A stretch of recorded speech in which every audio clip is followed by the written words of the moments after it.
This is the story of Olaf's search for holiday traditions for Queen Elsa and Princess Anna. You can read along with me in your book. You will know it is time to turn the page when you hear this sound. Let's begin now.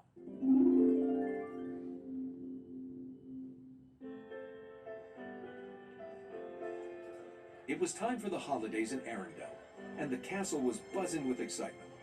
Queen Elsa and Princess Anna helped the castle staff decorate. It was their first holiday since Elsa became queen, and the sisters were throwing a surprise party for the entire kingdom. Olaf couldn't wait for the celebrations to begin. He popped out of a cake. Surprise! Anna giggled. Olaf, not yet. Elsa smiled at the little snowman. Anna's right. Our surprise holiday party doesn't start until after the Yule bell rings. Soon, townspeople filled the courtyard. Kristoff and Sven wheeled in the giant Yule bell. As Anna and Elsa pulled the rope, the bell's joyful sound rang out across the kingdom. Elsa made the official announcement. Let the holidays begin! As the doors to the castle opened, Anna signaled to Olaf. Surprise! But instead of entering the holiday party, all the townspeople started to walk away. Anna rushed after them. Wait, hold on. Going so soon? The villagers politely explained that they were going home to enjoy their family traditions. Besides, they didn't want to intrude on Anna and Elsa's traditions.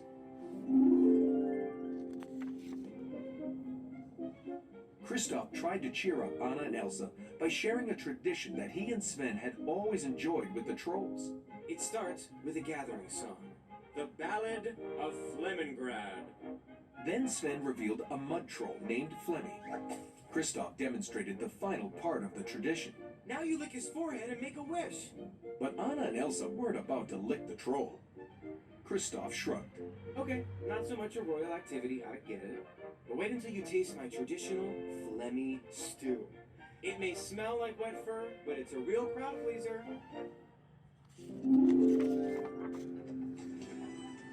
Anna and Elsa followed Olaf into the ballroom. He wanted to know about their favorite family tradition. What is it? Tell me! But Elsa could only remember ringing the Yule bell.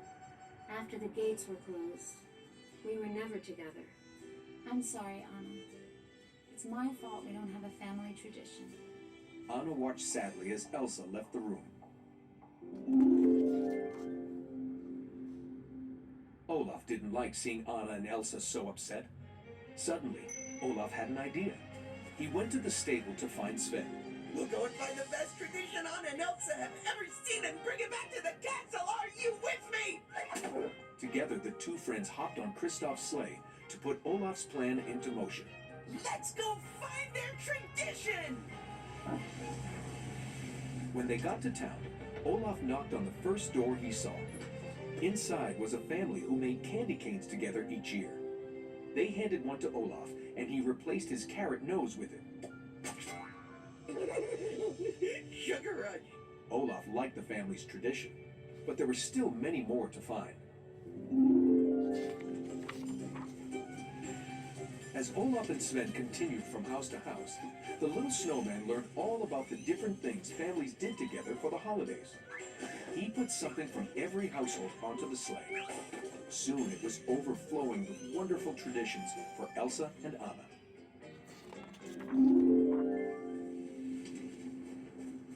It was nearly dark by the time they got to Wandering Oaken's trading post and sauna. The large salesman greeted them at the door. Olaf and Sven joined the Oakens in their holiday tradition, relaxing in the family sauna. Oaken smiled at Olaf. Enjoying the Christmas fetes, inquisitive magic snowman? Olaf nodded as he began to dissolve. My troubles are just melting away. Oaken tossed Olaf back out into the cold, where the snowman reformed. He then happily threw a sauna onto the sleigh. Pleased with all the traditions they had found, Sven and Olaf headed back to the castle. As they made their way through the woods, a hot coal from the sauna tumbled out and fell into the pile of traditions. The whole sleigh caught fire. The burning sleigh dragged Olaf and Sven down the mountainside. They were flung to opposite sides of a ravine as the sleigh flew over a cliff. It exploded in the snow below. All the traditions were gone, except one. Olaf triumphantly held up a fruitcake. These things are indestructible! The snowman told Sven he'd meet him back at the castle. He skipped into the dark woods. In the distance, Sven heard the howling of hungry wolves chasing Olaf. He raced back toward the castle to get help. Back at the castle, Elsa felt bad about walking away from Anna. She went to look for her sister.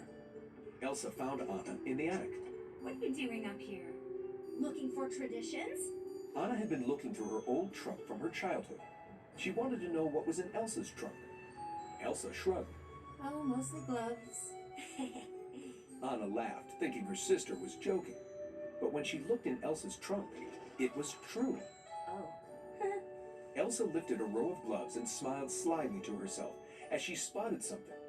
She reached into her trunk and pulled out a small wooden box with 2 tiny bells on it. She handed it to Anna. Anna was confused. What's that? Elsa smiled. Look inside.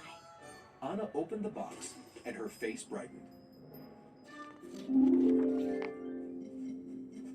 Meanwhile, Sven had arrived back at the castle. He burst into the stables and tried to tell Kristoff that Olaf was in danger. But Kristoff didn't understand. Anna and Elsa appeared in the doorway. They instantly knew what Sven was trying to say. Anna was shocked. Olaf's lost in the forest. Elsa gasped. And being chased by hungry wolves? Anna took charge.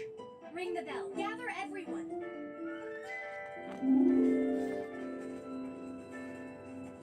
Anna, Elsa, Kristoff, Sven, and an Arendelle search party headed into the mountains in search of Olaf.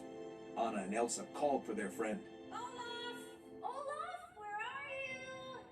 Suddenly, the sisters heard a sad, familiar voice. He's not here. Anna and Elsa looked down to see a carrot sticking out of a large pile of snow. They shared a smile. After Sven pulled Olaf out of the snow, Olaf told them everything that had happened. He'd lost everything he had gathered, even the fruitcake. I'm sorry. You still don't have a tradition. Anna shook her head. But we do, Olaf. Look. Anna held the box open. Inside was artwork that she had made as a child for Elsa. The artwork was all of Olaf. Elsa smiled. You are the one who brought us together and kept us connected when we were apart. Anna explained that she made artwork of Olaf for Elsa and slipped it under Elsa's door every year. Elsa had kept it all in a box. The sisters both treasured the artwork because it reminded them of their childhood and of how much they loved each other. Anna and Elsa had a holiday tradition after all. It's you, Olaf. You are our tradition. Olaf was delighted and surprised. Me? Anna and Elsa gave Olaf a great big hug. The little snowman giggled happily. Kristoff, Sven, and the rest of the search party gathered around them. Everyone was overjoyed to see Olaf safe and sound. Elsa wanted to do something special to celebrate. Using her magic, Elsa created a sparkling ice tree and decorated it with lanterns from the search party. She also made a star of ice around Anna's small Olaf sculpture. Then the little snowman hung it on top of the tree. Elsa and Anna were happy and grateful to be with family and friends. Elsa looked around. Well, I think Arendelle has a new tradition. Anna nodded. Thank you, Olaf.